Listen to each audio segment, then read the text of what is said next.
It is my pleasure to introduce to you the person who is charged with developing a blueprint for Flint's economic future.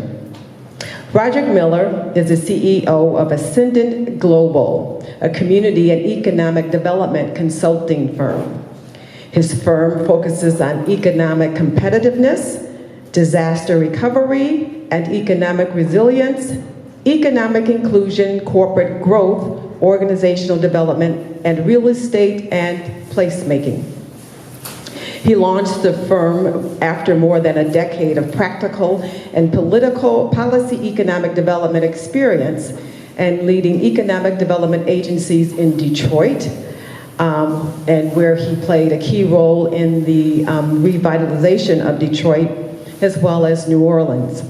With offices in Detroit, New Orleans, Washington, D.C., Atlanta, Medina, Columbia, he's managed projects in the United States and Latin America and serves governments, foundations, think tank, and neighborhood organizations. He holds a master's degree in public policy from Harvard University Kennedy School of Government, was a Fulbright scholar, and holds memberships on the U.S. Council on Foreign Relations, the International Economic Development Council Board of Directors, and the Federal Reserve Board's Community Advisory Council. Miller's team has experienced tackling an array of challenges, many of which are the same that we face here in Flint, including rebuilding blighted neighborhoods, putting underemployed and unemployed populations back to work, building ecosystems to support high-growth companies and attract global investment. How does he do this? Through avenues to achieving this would include real estate development, small business and entrepreneurship, corporate attraction, and workforce development. We met with Mr. Miller last week for the first time because we were conversing by email, and it was a committee, the planning committee, that we met to go over the logistics and the format of the program. So after he left, those of us in the meeting, of course, you know, we talked about you, right?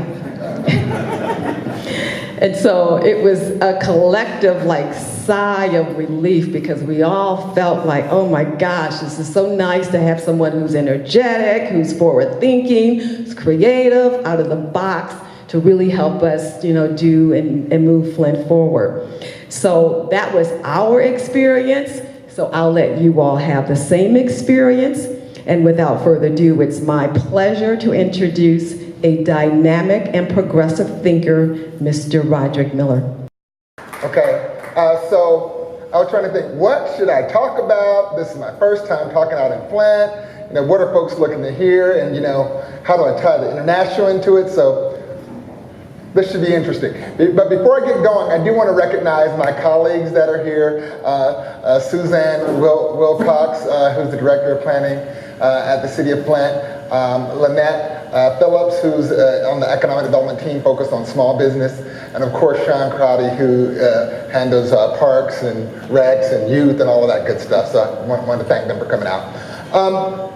So the thing about economic development is, everyone thinks that everything is economic development. And I will tell you that it isn't. There are a lot of things that are impacted by economic development or that economic development impact directly. But for purposes of kind of what we do day in and day out, it's about two big ideas. In the near term, it's about jobs and investment.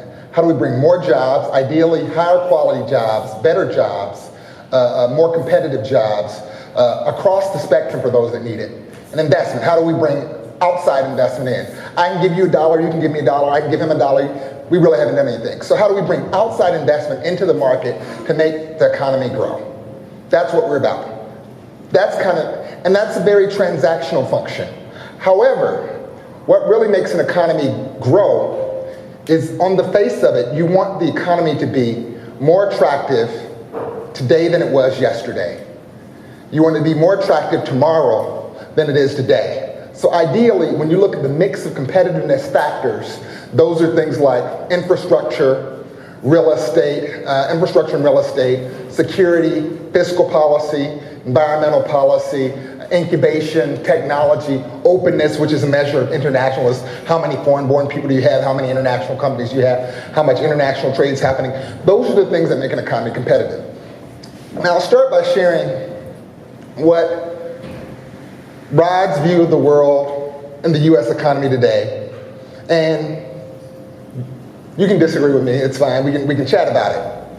But I would argue that there are three and a half-ish forces acting on the U.S. economy today, and kind of that are monumentally shifting where we are as an economy. The first force I will say is that, and we've been hearing about this for 30, 40 years, but I would argue that it's different today than it was 30 years ago. Globalization. Why? Well, I'm a Cold War kid. I grew up in the 80s, and my dad was in the military, and we lived in Western Germany at the time. And of course, at that time, it was you were either on the US side or you were on the USSR side. And quite frankly, that was the nature of competitiveness between countries and between companies. Our model of corporate growth was built off of a model that said, okay, you've got to be big, and you've got to be strong, rah, rah, rah, rah, rah. Great. But what happened after 1990? Well, everybody could compete, and the combination of kind of global competition and this coming together and the internet. So people in rural parts of India and Africa now could access the same type of education that I got at Harvard for a fraction of the cost, and could compete in the economy at a wage level that was a fraction of the cost. And because of the acceleration of kind of access to knowledge and the ability to compete on a global basis at lower cost points, now everybody's in the game. And what do U.S. companies do then?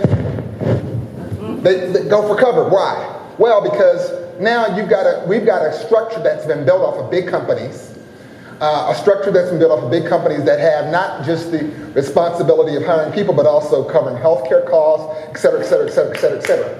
So the cost of the traditional model of competition for U.S. companies is high. And so the companies that are winning in the global economy tend to be smaller, more nimble. Some American companies, some abroad. But the reality is that the companies that are small and nimble and are able to tap into these networks, global networks, are the companies that are winning. So so it's cheaper now for companies, it's cheaper now to gain access to knowledge, it's cheaper now to access global markets, both physically as well as virtually. So that's one thing acting on the U.S. economy. The second thing acting on the U.S. economy, which we still haven't quite figured out. Anybody have an idea what the most important factor is in driving growth? Immigration. People. The number one factor in terms of investment decisions by companies is, can I get smart people? Newsflash, we don't have a patent on smart people. Smart people, creative people are all over the world. So in that context, what happens is, those that have been systematically cut out or ostracized for whatever reason, whether it's the elderly, whether it's handicapped, whether it's diverse minority groups, whether it's immigrants, every time that someone's not allowed or some group's not allowed to participate fully in our economy, we're limiting our ability as an economy to come up. So I would say the second big factor that's affecting the U.S. economy, which is something that we really don't like to address, is the reality that by 2050, this will be a country of majority of people of color. And what can I tell you about that? In every single categories, if you look at people of color en masse as a collective, in every single category of social economic progress, people of color lag behind. Education, health, the list goes on and on and on. And what I would argue is that is a competitive disadvantage for the U.S. economy unless we can find ways to tap into people of color, which are largely immigrants as well. So that's the second big factor impacting our economy. And until that group can fully participate, our economy is going to be limited. And then the third factor impacting kind of where our economy is today is disruptive technologies. Every time a disruptive technology comes out, and we never know what it is. Everybody's like, oh, driverless cars. Oh, that's passé. Driverless cars, yeah, it's here already. So there's something else that's getting ready to come out, and we're not going to even see it coming. It's going to displace an entire industry. Nobody could have told, Kodak 35, 40 years ago that your cell phone would replace, that industry. But it's the reality. So these disruptive technologies, now what can I tell you? You can try and figure out what they're going to be, and there's some really, really smart people like Scott and others. There's some really, really smart people that are out there figuring out what's going to happen. But with all the brain power, there's still something that's going to come out that nobody's going to see coming. And the reality of those changes is what happens when those changes come, that economies that are overly dependent on a singular industry are going to go, they're going to collapse just like that.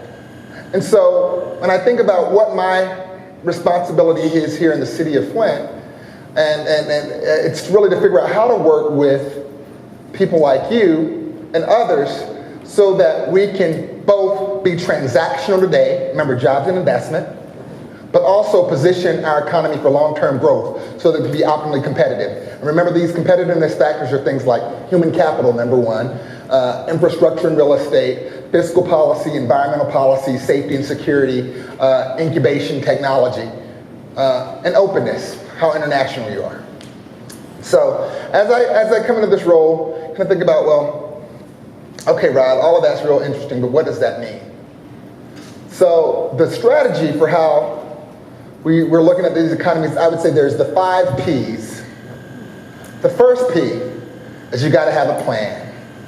And so we're in the process now of talking with business leaders, community leaders, to figure out what should our plan be for the city of Flint to drive jobs and to drive investment. That plan should outline what are the targeted industries that we're going to go after. My rule of thumb is I like to have 2 or 3 industries where the economy has been strong traditionally. Things such as maybe, I don't know, automotive. It seems like a good idea. Things like automotive, transportation, trade, logistics, and maybe a couple of emerging industries. And what I would argue is that given the challenges with water and some of the other things, that blue and green technologies might be one of those emerging industries where Flint needs to put its stake in the ground so that it can change some of the narrative. So we got to put together a plan. Second thing that we have to do is we have to partner.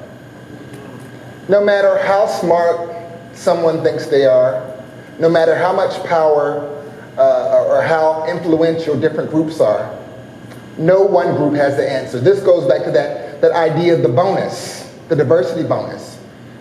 I can get a bunch of people that fit the exact same mold that I fit in a room, and we're not going to come up with anything groundbreaking. And quite frankly, when you've got the types of economic challenges that the Rust Belt has, you really have to come up with different solutions. Those different solutions are not going to be held by any one group. They're going to be held by a variety of groups.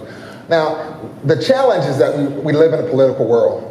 And so many times these conversations about how to move forward, they're not really about solutions, they're about control.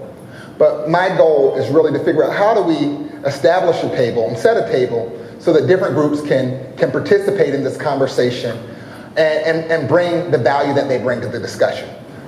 You got to have a plan, you got to partner. Third thing, you can't forget it's about people. It doesn't matter. It's very easy in these conversations and in these strategy sessions to come up with policy. It's very easy to look at thoughtful investments, but it's extraordinarily easy to forget at the end of the day this impacts people's lives.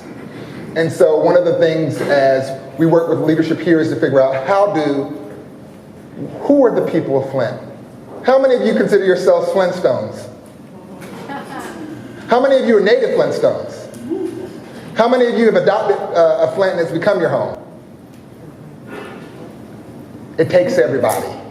And whether you're an adopted Flintstone or you're a Flintstone that's been here your whole life, it's about people. And so as we develop our strategy for moving the economy forward, we got to think about people. The fourth P is population. This is an infrastructure that was built for 200,000 plus people at a time when this city was extraordinarily prosperous. Now we've got somewhere between 90 and 100,000 people with a third of the population that makes under $10 an hour. Yeah, a third of the population makes under $10 an hour. And then you've got about 9–10% unemployment, and at its worst, it was way worse than that.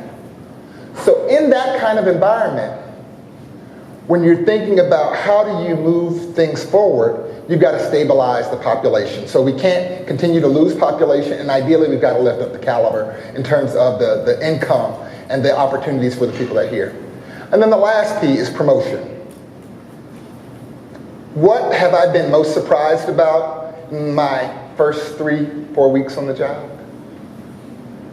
I've been surprised at how much good stuff is going on that I didn't know about living 60 miles down the road in Detroit. You've got to tell the story, and there is a great story to tell.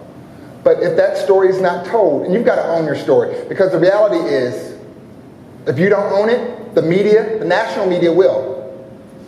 The national media will, but there's a story that needs to be told by Flintstones, so you've got to promote. So you got to have a plan, you got to partner, you got to remember it's about people, you got to grow the population, you got to promote, you got to tell the story. Those are the 5 Ps. Now, international. So, Rod, all of that's interesting, but I came to hear you talk about international stuff. So, I guess my first point would be, whether you're thinking about people, or whether you're thinking about how competitive an economy is, the international base matters. Remember that initial illustration where I said that we can give each other dollars back and forth all day long and it doesn't matter? We've got to bring in external resources. So as I think about international, now right now we're really in a phase of capacity building at the city, but as I think about international, there are three strategies that I see as being vitally important. Strategy number 1 is foreign direct investment. Why? Because the average wage of a job tied to a multinational company that comes to the U.S. is over $80,000. It's about $83,000 a year. $83,000 a year. That's the average wage of a job tied to a multinational firm. Why? Because firms that come from abroad to the U.S., they come for 1 or 2 reasons. The first reason they come is because of access to talent. The second reason they come is because of access to markets. And the third reason that they come is because of access to technology. And so anybody ever heard of Kettering or the University of Michigan Flint?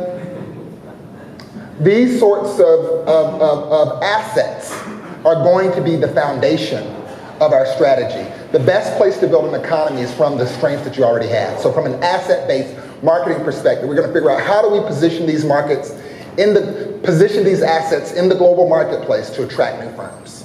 So foreign direct investment will be a key piece of the strategy. A second piece of the international strategy, and part of that is we're going to have to figure out what markets make the most sense. And those markets are going to make the most sense being what markets align with our targeted sectors. And as we're in the process of cleaning out figuring out what sectors make the most sense and what the track record is, those markets will naturally emerge. The second piece, though, is trade. We've got a lot of small businesses in Flint, which is a good thing. But most small businesses nationally only service their local market. And when you look at small businesses that are doing trade, I think 98% of them only export to one market, and most of the time that's the US, Mexico or Canada.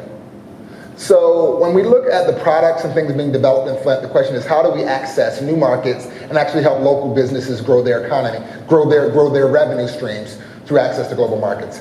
And then the third piece is that when people come here, how many of you are students? All right, how many of you are international students? Don't leave, we want you to stay right here in Flint. Why? Because Flint needs you. No, I'm not joking. Flint needs you. Your brain power, your ingenuity, your creativity, the way you think. And this is the kind of community that not only needs you, but will support you. And so as we think about the third piece of this strategy, the third piece is really about how do we support immigrant entrepreneurship. There are many case studies, whether it's in Nashville, Charlotte, where They have rebuilt entire communities based on immigrant populations and their ingenuity and starting businesses and those sorts of things. And I think we have those kind of opportunities here in Flint. I'm very honored to be a part of this community, and I look forward to working with you. Thank you.